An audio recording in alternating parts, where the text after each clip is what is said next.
कि आपने app one form किस तरह फिलअप करना है। ऐप वन फॉर्म जो है वो नेम रिजर्वेशन के लिए यूज़ होता है, या अगर आप कंपनी का नेम को चेंज करना चाह रहे हैं, एग्जिस्टिंग कंपनी है आपकी और आप उसके नेम को चेंज करने की तरफ जा रहे हैं, तो आप APP-1 फॉर्म को फिलअप करेंगे। इसमें दो ऑप्शन आएंगी आपके पास कि आप न्यू नेम के लिए अप्लाई कर रहे हैं या एग्जिस्टिंग कंपनी का नेम चेंज कर रहे हैं।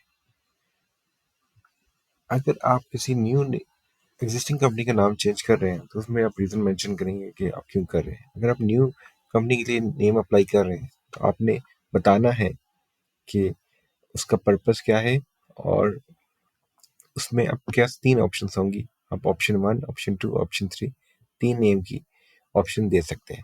साथ साथ आपने काइंड ऑफ कंपनी बतानी है, और उसके बाद उसकी प्रिंसिपल लाइन ऑफ बिजनेस बतानी है कि उस नेम की जो एक्टिविटीज़ होंगी जो आप रिजर्व कर रहे हैं वो प्रिंसिपल लाइन ऑफ बिजनेस से मैच होनी चाहिए। फिर आप उसका सिग्निफिकेंस और मीनिंग बताएंगे, और सिंपली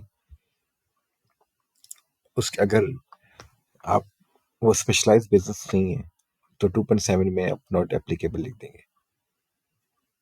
पार्ट 3 जो रिलेटेड है वो फॉरेन कंपनी से रिलेटेड है। अगर आप किसी फॉरेन कंपनी के नेम रिजर्व कर रहे हैं या चेंज ऑफ नेम के लिए अप्लाई कर रहे हैं तो उसमें पार्ट 3 के पर्टिकुलर्स आपने फिलअप करने।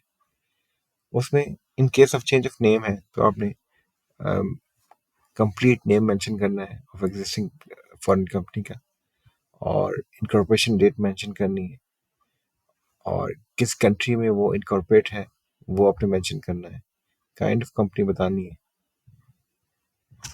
और मीनिंग नेम न्यू नेम आपने बताना है 3.6 में, और उसका सिग्निफिकेंस आपने बताना है। उसके बाद पार्ट 4 जो है वो लोकल और फॉरेन कंपनी दोनों के लिए है। जैसे आपने जो ऑथराइज पर्सन होगा वो अपने पर्टिकुलर्स मेंशन करेगा और उसके बाद एप्लीकेशन को सबमिट कर देगा।